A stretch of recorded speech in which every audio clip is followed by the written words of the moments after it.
आप सभी भाई बहनों का आध्यात्मिक ज्ञानात्मक चैनल की ब्रह्म मुहूर्त ज्ञान उपदेश कक्षा में एक बार फिर स्वागत है।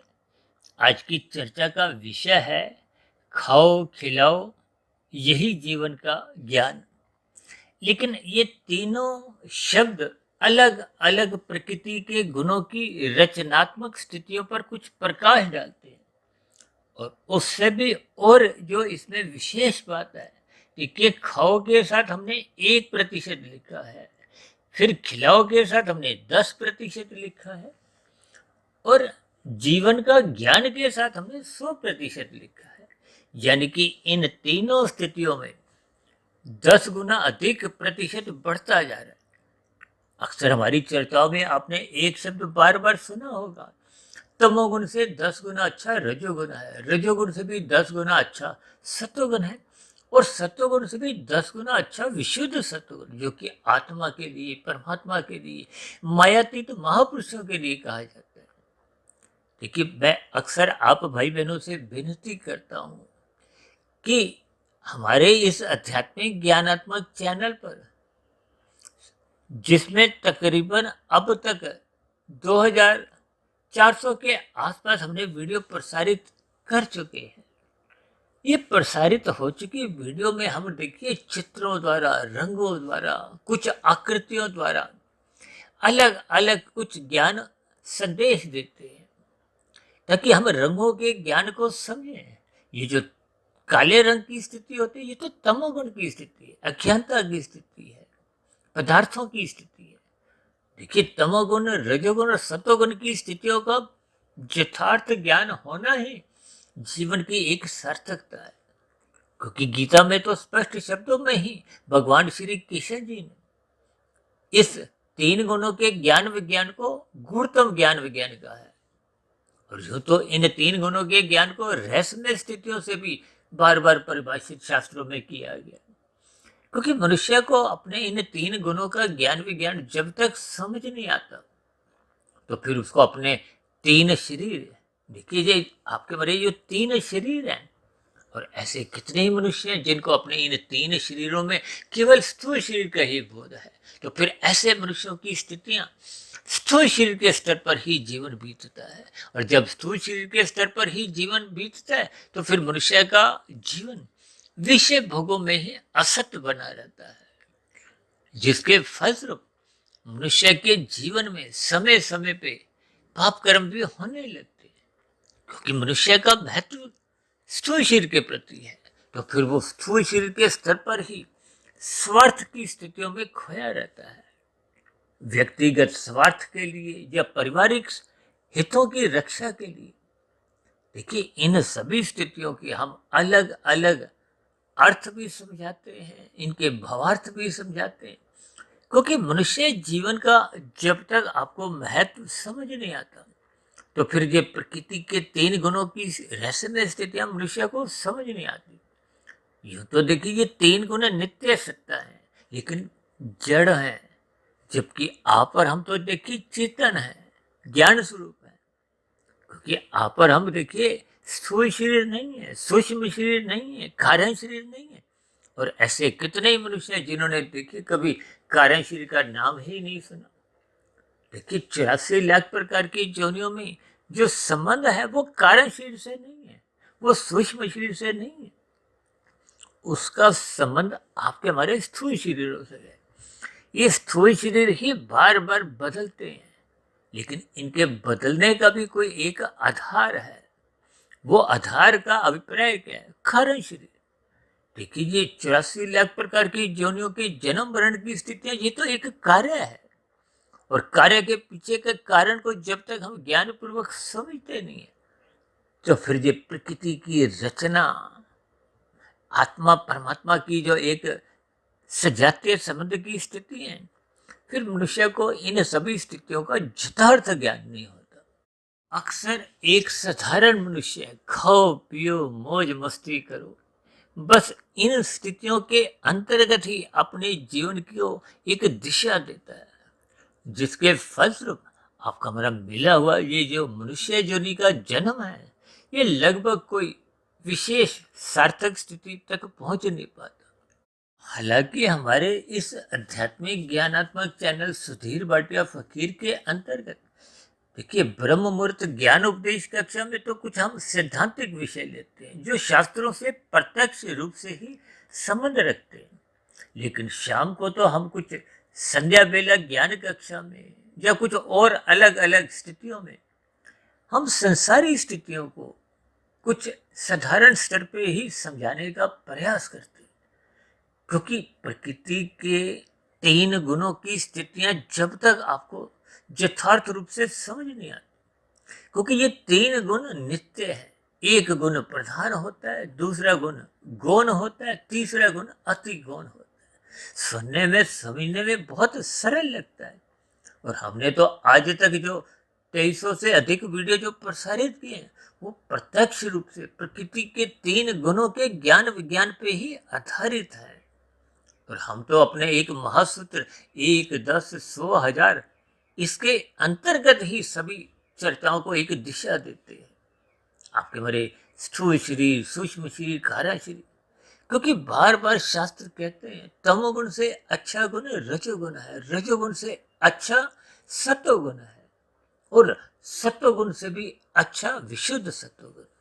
देखिए इन सभी स्थितियों को जब तक हम ज्ञान पूर्वक नहीं समझते, देखिए ऊपरी ऊपरी स्तर पर हो सकता है कुछ ज्ञानमय स्थितियां आपके हमारे जीवन को एक सामान्य गति से चला भी सकती हैं, पाप कर्मों से बचा भी सकती हैं। लेकिन जब तक हम परमात्मा के ज्ञान विज्ञान को समझते नहीं है, यूं तो आपकी आत्मा, मेरी आत्मा, कीड़े मकोड़े की आत्मा, चाहे पेड़ पौधे की आत्मा हो, पक्षियों की, पशुओं की, देखिए आत्माएं तकनीकी रूप से, सैद्धांतिक रूप से ज्ञान स्वरूप है। लेकिन इस ज्ञान स्वरूप होने के बावजूद आपका हमारा ज्ञान अवरत हो जाता है। अवरत क्यों होता है? क्योंकि मनुष्य रजोगुण का और तमोगुण का संग अधिक कर बैठता है। देखिए जिस गुण विशेष का हम संग करते हैं, देखिए ये माया जड़ है। जड़ का अभिप्राय ये जो 3 गुण है ये भी अपने आप में चेतन नहीं है, जड़ है। देखिए शास्त्रों में 3 ही तत्वों की बार बार चर्चाएं आती है, और हमारी भी जो प्रतिदिन की सुबह शाम की चर्चाएं वो भी 3 तत्वों पे ही आधारित है। ये वेदों का पूर्ण ज्ञान, वेदों से ही उपनिषद मायातीत महापुरुषों द्वारा कुछ सरल स्थितियां समझाने के लिए लिखे गए, और उनसे भी और सरल स्थितियां कथा कहानियों द्वारा, ताकि एक साधारण एक राजसी मनुष्य को, जिनकी देखिए बुद्धि कुछ मोटे स्तर पर ही होती है, हो सकता है ऐसी बातें सुनने में आपको में अच्छा नहीं लगता, क्योंकि राजसी मनुष्य का ज्ञान धुंधला ही होता है। और धुंध में जैसा कि आप और हम गाड़ी भी चलाते हैं तो आपको में कोई अधिक दूरी का नजर नहीं आता। इसलिए तो कहते हैं राजसी मनुष्य बार बार जीवन में गलतियां करता रहता है, क्योंकि अधिक दूरी का उसको नजर नहीं आता। इसका अभिप्राय बहुत ही गहरा है। देखिए जब हमें अधिक दूरी का नजर नहीं आता तो आपको हमें भागना नहीं चाहिए, धीरे धीरे चलना चाहिए। क्योंकि आज देखिए कलयुग की स्थितियां हैं, मनुष्य रुकता नहीं है, थकता नहीं है, भागता जा रहा है, भागता जा रहा है, हाय तो वह उसके जीवन में बनी रहती है। ये भागने की स्थितियां ये राजसी स्थिति है। एक साधारण मनुष्य संसार को अधिक से अधिक भोगना चाहता है, उसका संग्रह करता है। बस इसी स्थितियों में ही ये जो आपके हमारे 4 पुरुषार्थ है ना, धर्म अर्थ काम मोक्ष, अक्सर शास्त्रों में भी देखिए ये जो मोक्ष की स्थिति है ये एक जीवन का लक्ष्य है। या यूं को कि मुख्य पुरुषार्थ तो देखिए धर्म अर्थ काम है। और धर्म किस लिए?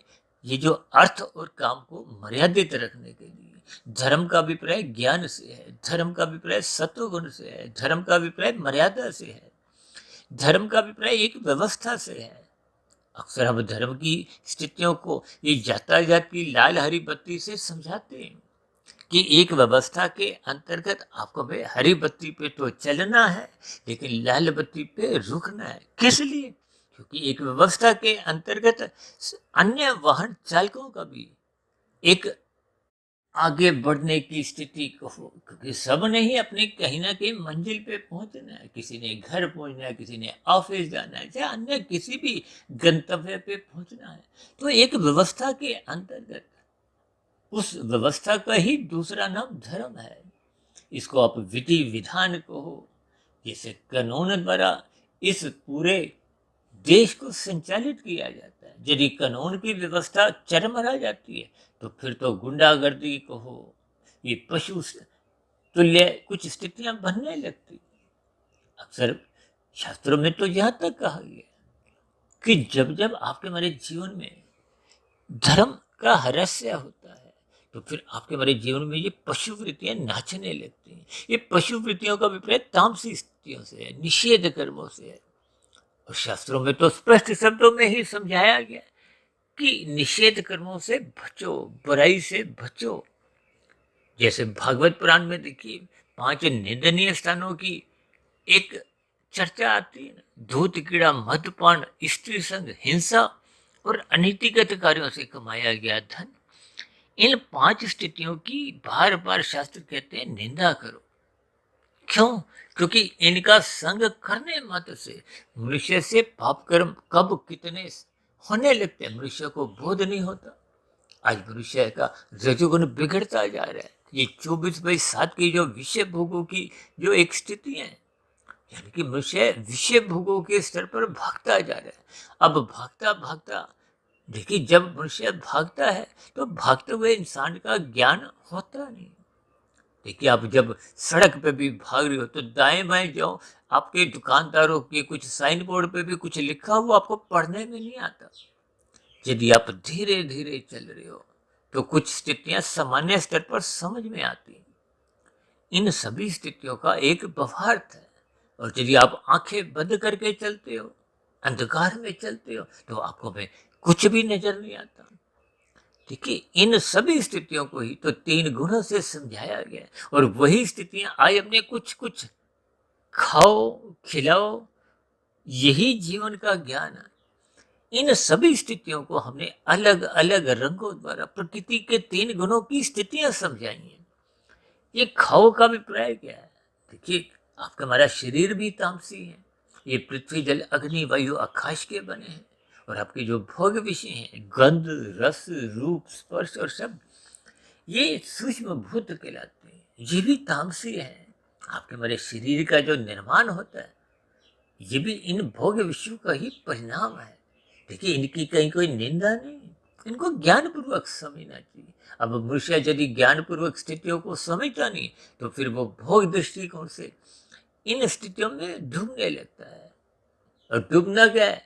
ये तमोगुण में गिरना। तमोगुण का गिरने का भी प्रयास है कि आपके हमारे जीवन में फिर निषेधात्मक स्थितियां बनने लगती हैं। पाप कर्मों का कर्माशय एक अधिक तेजी से बढ़ने लगता है, संस्कार बिगड़ने लगते हैं, स्वभाव बिगड़ने लगता है। तो ये सभी स्थितियां फिर मनुष्य की मरने के बाद ये अधोगति की जो 80 लाख प्रकार की जोनियां हैं, उन जोनियों में देखिए 20 लाख तरह की तो वनस्पति जोनियां हैं, 9 लाख तरह के समुद्र में रहने वाले जीवों की जोनियां हैं, 11 लाख तरह के कीड़े मकोड़े कीट पतंगे, 10 लाख तरह के पक्षी और 30 लाख तरह के पशु। ये 80 लाख प्रकार की जोनियों का बहुत बड़ा अनुपात यही समझाता है।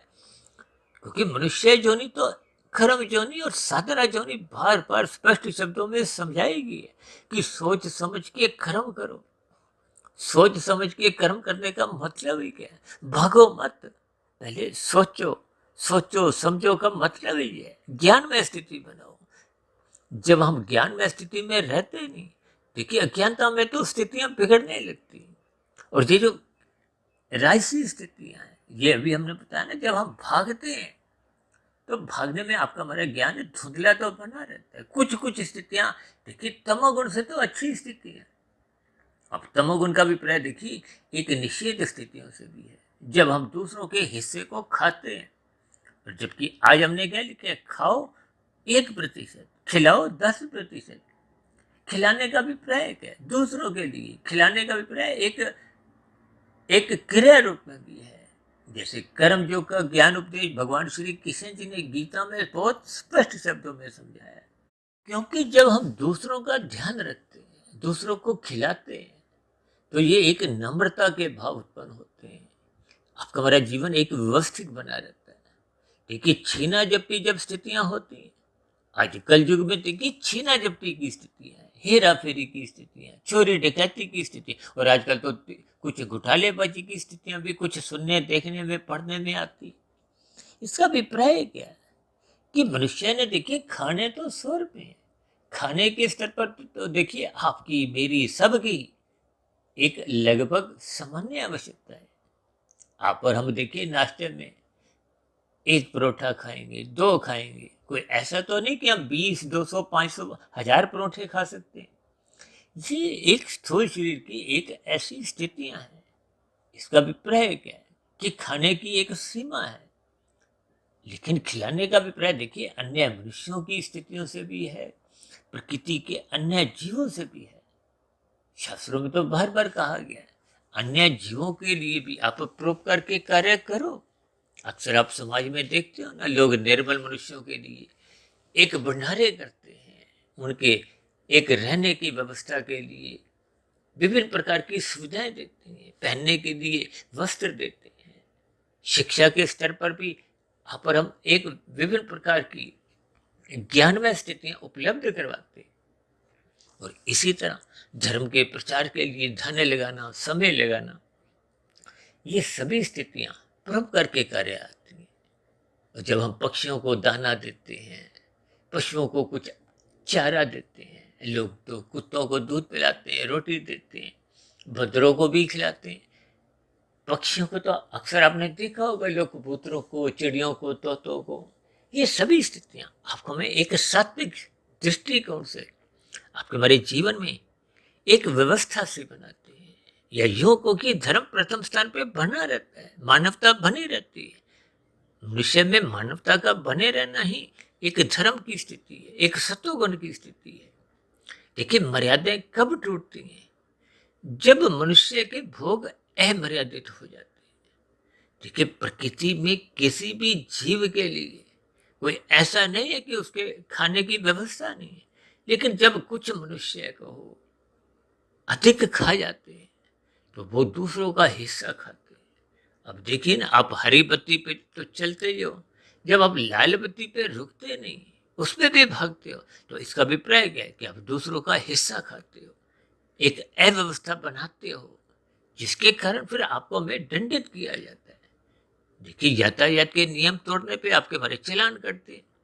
यही व्यवस्था तो प्रकृति में कर्मफल सिद्धांत के अंतर्गत ये जो नीचे की जोनियां, ये दंडमय जोनियां है, ये परतंत्र जोनियां है। जबकि मनुष्य जोनि आपको में एक स्वतंत्रता के रूप में कर्म करने की एक मिली है। ये इसीलिए तो कहते हैं सत्संग करो, ज्ञानमय स्थिति अपनी मजबूत करो। और आज हमने लिखा गया कि ये जो खाओ 1%, खिलाओ 10%। जब हम जितना खाते हैं उससे अधिक खिलाते हैं तो समाज में किसी भी प्रकार की एक अव्यवस्था नहीं होती।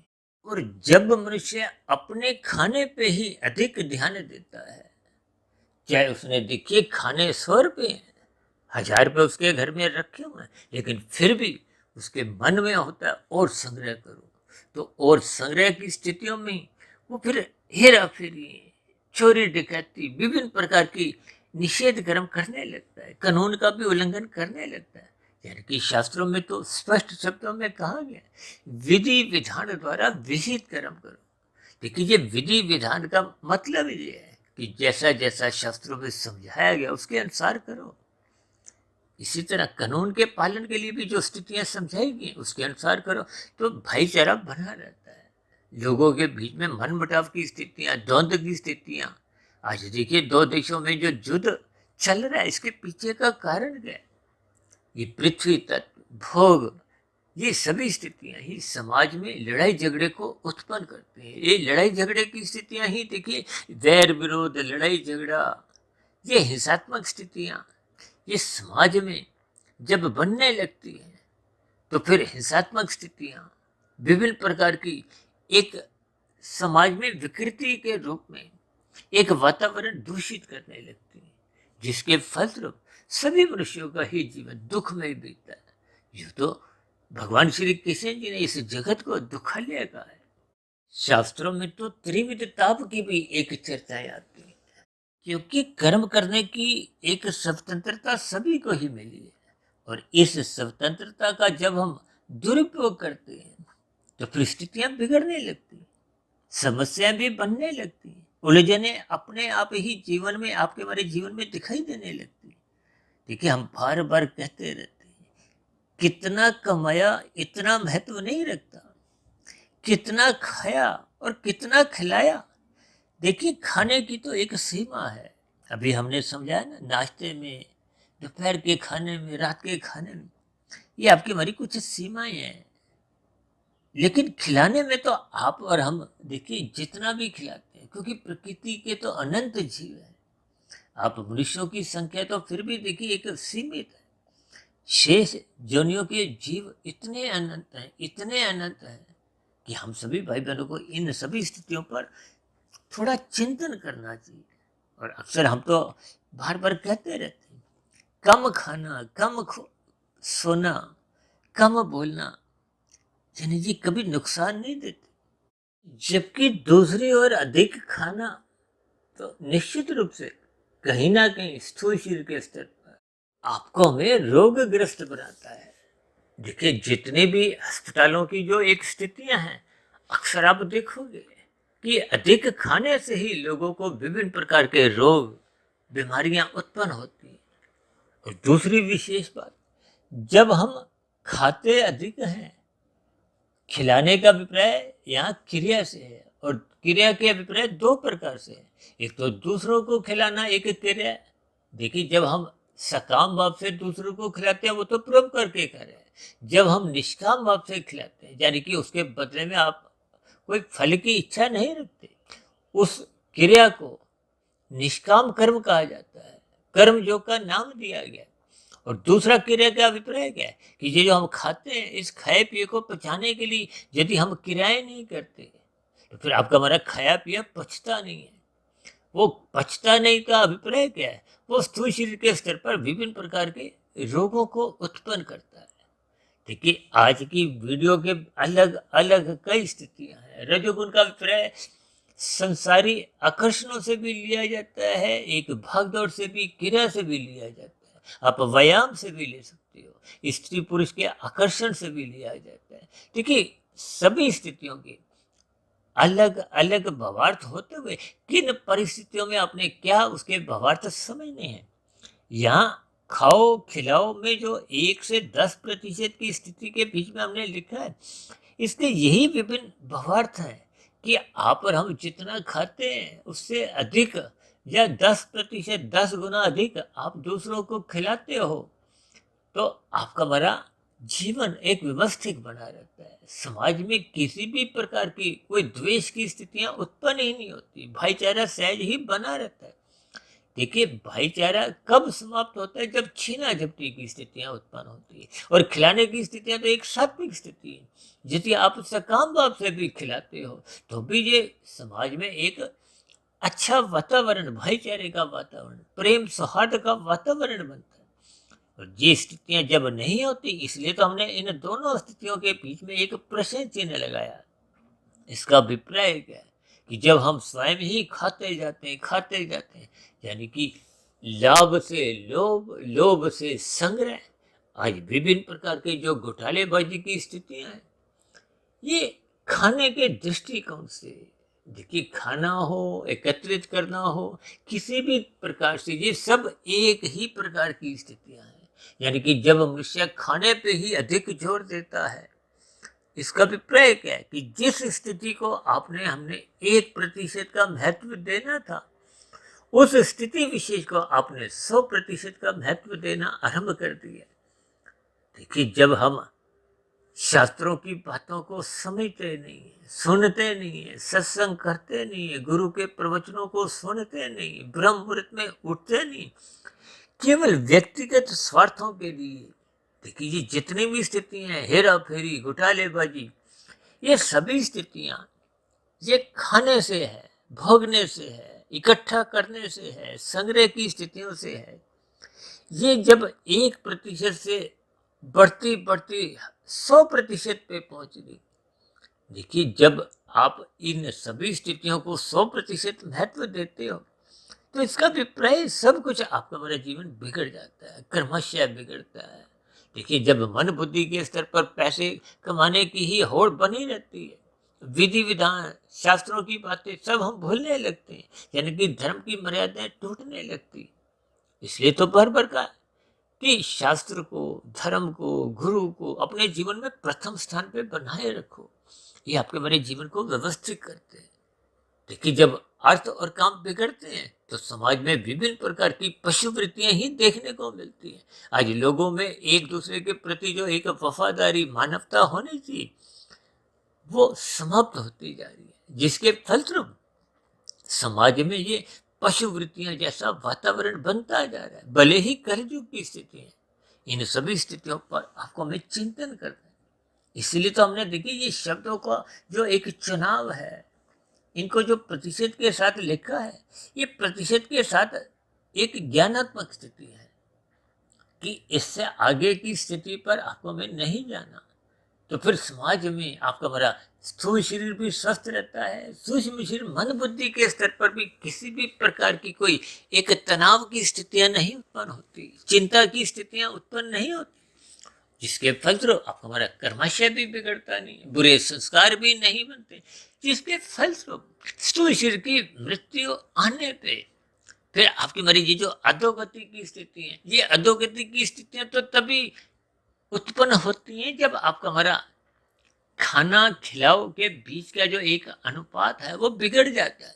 यानी कि जब जब हम अपने खाने पे, परिवार के खाने पे, यानी कि व्यक्तिगत स्वार्थों को ही सर्वोपरि मान लेते हैं, तो आपके हमारे व्यवहार में, कर्मों में, सोच में सब कुछ एक तामसी स्थितियां ही वो उत्पन्न होती है। यानी आपका हमारे मन बुद्धि के स्तर पर विचार बिगड़ जाते हैं, कारण शरीर के स्तर पर क्रमशः बिगड़ जाता है, संस्कार बिगड़ जाते हैं, और बिगड़े हुए संस्कार ही फिर बार बार मन बुद्धि के स्तर पर वैसे ही फुरने झकते रहते हैं कि अब ये वाला पाप कर्म भी करो, अब यहाँ से भी धन इकट्ठी करो। तो ये सभी स्थितियां कुल मिलाकर आपके हमारे जीवन को बहुत ही अव्यवस्थित कर देती है। भले ही वर्तमान जीवन में आपके हमारे जीवन में कुछ सुखद स्थितियां बनी हों, संसारी स्थितियां बनी हों, संसारी उपलब्धियां भी आपको हासिल होने लगी हों, लेकिन क्योंकि कारण शरीर बिगड़ता जा रहा है, जिसके फलस्वरूप स्थूल शरीर की मृत्यु आते ही, देखिए स्थूल शरीर की मृत्यु आते ही का अभिप्राय क्या है कि अब नया जो जन्म है वो तो कारण शरीर के आधार पे होना है। अगली जोनी का निर्धारण तो कारण शरीर में बने हुए कर्मशय संस्कारों के आधार पे होना है, और वो स्थितियां हमने बिगाड़ ली है। बिगाड़ इसलिए ली क्योंकि हमने खाने को 1% से अधिक महत्व दिया। अब कोई 10% महत्व देता है, कोई 20%, कोई 40%, कोई 100% ही महत्व देता है। तो फिर ये जो खिलाने की और ज्ञान की स्थितियां हैं, सत्संग की स्थितियां हैं, ब्रह्म मुहूर्त में उठने की स्थितियां, इनमें बिगाड़ आने लगता है।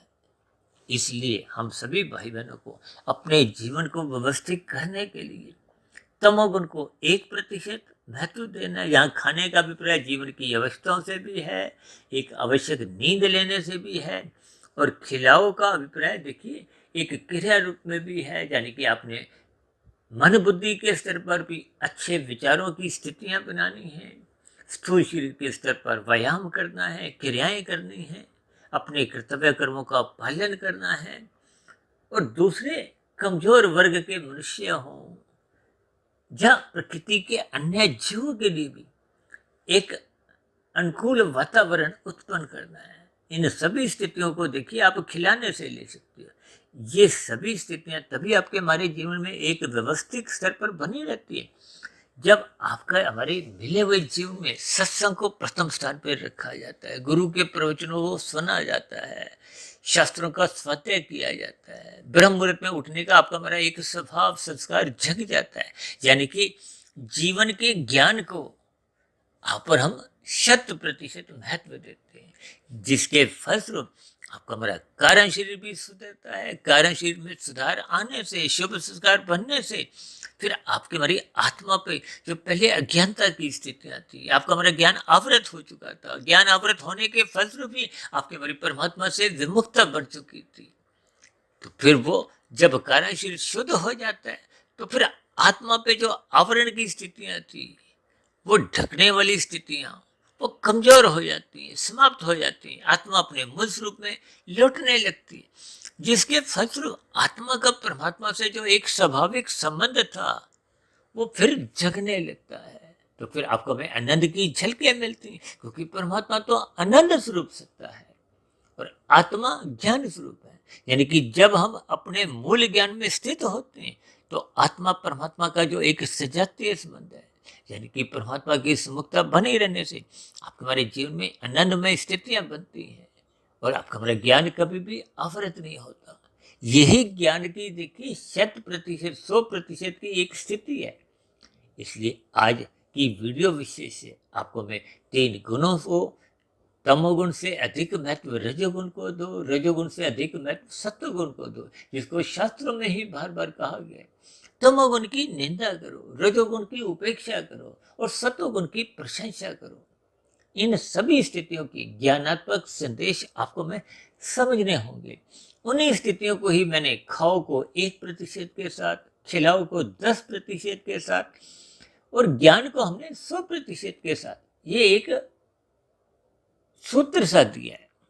यानी कि जब हम सूत्र के अंतर्गत अपने जीवन को चलाते हैं तो आपके हमारे जीवन की एक सफलता को, सार्थकता को उस जीवन में सहज ही प्रकट होने लगती है। आपका हमारा मिला हुआ जीवन सफल होते हुए ये जो नीचे की अधोगति की स्थितियां हैं, इनसे भी मनुष्य बच जाता है। और क्योंकि कारण शरीर क्रमशः शुद्ध होने लगता है तो फिर आपको में जब तक कारण शरीर 100% शुद्ध नहीं होता तो आपके हमारे कार्य शरीर में ये शुद्ध कमाई की स्थितियां बनते हुए पुनः आपको मनुष्य जोने की प्राप्ति होती है। संस्कारी माता पिता के यहाँ जन्म होता है, गुरुजनों का संग सहज ही उपलब्ध होता है, ताकि वो जो शुद्ध कमाई की स्थितियां हैं, कारण शरीर को शुद्ध करने की जो साधना की योग की स्थितियां हैं, वो निरंतर आगे बढ़ती जाए। यानी कि हम कर्म योग से ज्ञान योग, ज्ञान योग से भक्ति योग की ओर अग्रसर होते हुए एक पूर्ण स्थिति की प्राप्ति करें। यानी कि जब कारण शरीर पूर्ण रूप से शुद्ध हो जाता है तो फिर ये जन्म मरण के बंधन की स्थितियां समाप्त हो जाती हैं। फिर आत्मा को भौतिक शरीर की प्राप्ति ना हो, आध्यात्मिक शरीर की प्राप्ति हो, एक लंबे काल के लिए आनंदमय जीवन, आनंदमय स्थितियां एक सहज ही आपके हमारे जीवन में प्रकट होने लगती है। तो ऐसी सार्थक शुभ आनंदमय स्थितियां आपके हमारे जीवन में भी क्रमशः बनना आरंभ हो, इसी दृष्टिकोण से आपको हमें अपने मिले हुए जीवन में खाओ को 1%, खिलाओ को 10% और ज्ञान को 100% महत्व देते हुए अपने मिले हुए जीवन को सार्थक करना चाहिए। तो ऐसी सभी शुभ स्थितियां हम सभी भाई बहनों के जीवन में भी क्रमशः बनना आरंभ हो। इन्हीं शुभ कामनाओं के साथ चर्चा विशेष को अब यहीं विश्राम देते हैं। शाम को फिर मिलते हैं संध्या बेला ज्ञान कक्षा में। तब तक आप अपने आध्यात्मिक मित्र सुधीर भाटिया फकीर को इजाजत दें। फिर भी आज की वीडियो संबंधित आपके मन में कोई प्रश्न उठ रहा हो, कोई कही गई बातें आपको आधी अधूरी अपूर्ण लगती हो, तर्क संगत सही नहीं लगती हो, तो आपके प्रश्नों के साथ साथ आपके सुझावों का और आपकी शिकायतों का नीचे दिए गए कमेंट्स बॉक्स पर सदा ही स्वागत है। अब चर्चा विषय को यही विराम देते हैं। आप सभी भाई बहनों का इस चर्चा विषय को ध्यानपूर्वक, गहरापूर्वक सुनने के लिए बहुत बहुत धन्यवाद।